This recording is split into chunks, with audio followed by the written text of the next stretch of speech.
Hi, I'm Mike from 1A Auto. We've been selling auto parts for over 30 years.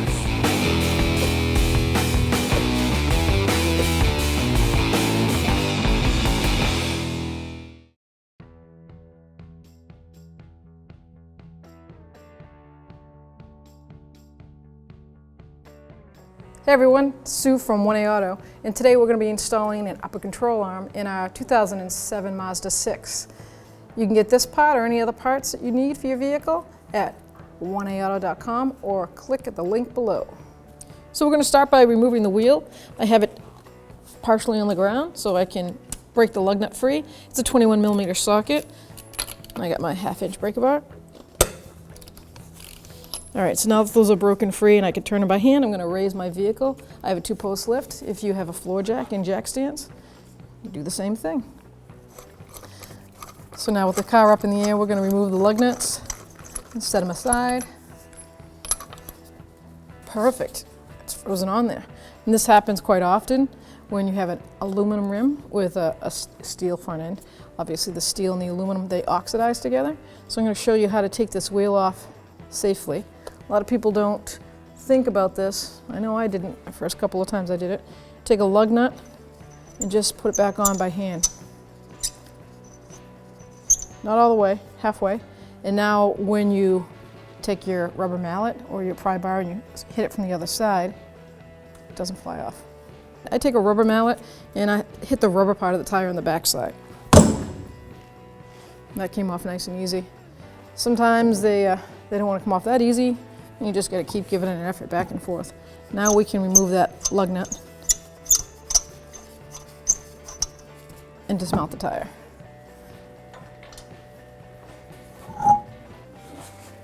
So we're removing the upper ball joint nut, lock nut.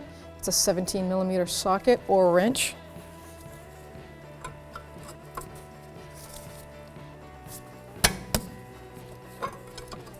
Now that I broke it free with the wrench, I'm going to give it a little spray and move over to a socket and ratchet.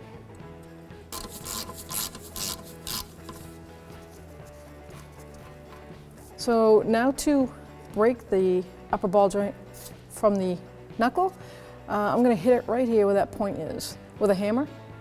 If you have a pickle fork at home, you can try that, but you don't want to tear the boot if you're reusing the ball joint.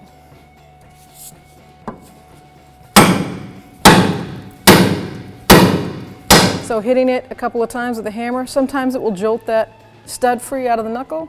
In this case it didn't, so I am going to be using my pickle fork. I'm going to guide it and hope that I don't pinch that boot. I really don't want to tear it. And nice and easy. Still in good shape. To remove the 2 inner bolts on the control arm, they're 13mm socket or ratchet. In this case I have to use a wrench because the front coil spring's right there. So 13mm, break it free. So I'm going to break both of them free, and then I'll get my ratcheting wrench in there and speed up the process. So once both bolts are loose, you can move this up and down, and then I have a more freer range to get in there.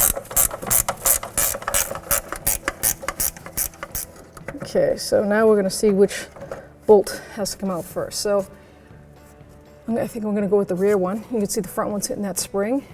So if I can get that rear one out first.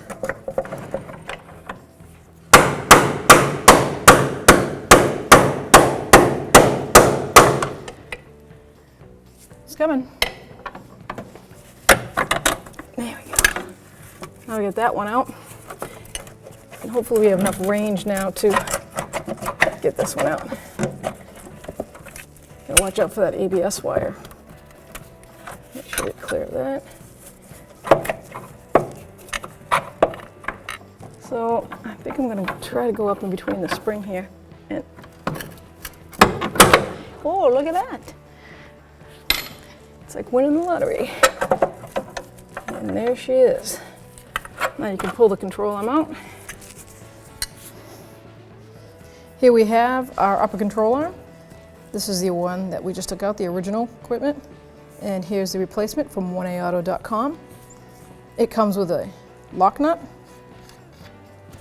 Don't forget to take off the plastic shipping cover. They put those on there so during shipping the boot doesn't get torn, and if it gets pinched, grease doesn't come out and go all over the place. So that is just for shipping methods. Make sure you take that off and discard it. You don't need it. It comes with a balance weight. Those are they're set from the factory. So if you need this product or any other product for your vehicles, click on the link below and come on over to 1aauto.com.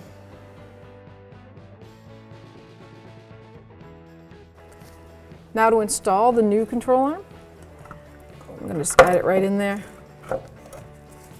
And we're going to decide on which bolt goes in first, the easiest. I'm still going to go with the front one. I think that's going to be the easiest way to get it in without the back one.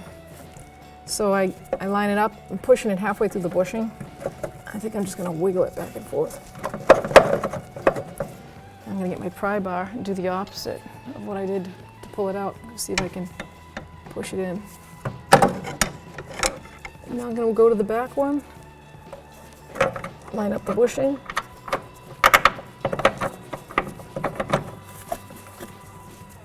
And I think I'm going to use the pry bar on this one also. So after a good long struggle trying to get that back bolt in and trying to pry down, move it over, hammer it, I got my extra long pry bar and I just used basically momentum physics and I bent the spring that way and then used it, my hand got it in there.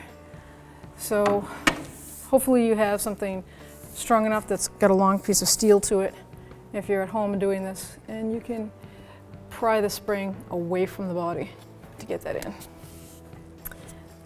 Now I'm going to hand tighten these top control arm bolts. So I'm going to just bottom them out with my ratchet wrench. And then I'm going to get my longest 13mm wrench on there and really tighten it up because I can't get a torque wrench in there. If you can at home, please do. The torque is 49 foot-pounds. I'm pretty sure I'm incapable of breaking it. So, obviously for the big burly men out there, don't put your whole back into it. That'd be a very disappointing day. I feel it's tight enough. Okay, so now I'm going to put the ball joint into the knuckle. I'm just going to pull that stud out a little bit. Try to line it up. And this is where I'm going to use a pry bar for leverage. There we go. Now I can start my, not by hand here. Come on. There we go. So now that I have the lock nut snug down on my upper ball joint in the knuckle, I'm going to torque it to 39 foot-pounds. There we go. So now I'm just going to remount my tire, put it up against the hub, put my lug nuts on, hand tight. I'm just going to hand tighten them with my socket. Then I'm going to lower it down on the ground. And I'm going to torque these to 83 foot-pounds. So now I'm going to torque my wheels at 83 foot-pounds in a star pattern. That just helps make sure that the seat of the rim is seated correctly against the hub.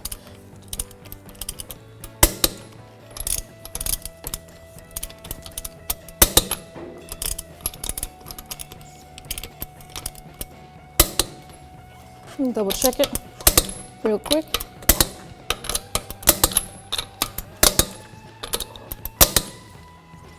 There you go. Thanks for watching. Visit us at 1aauto.com for quality auto parts, fast and free shipping, and the best customer service in the industry.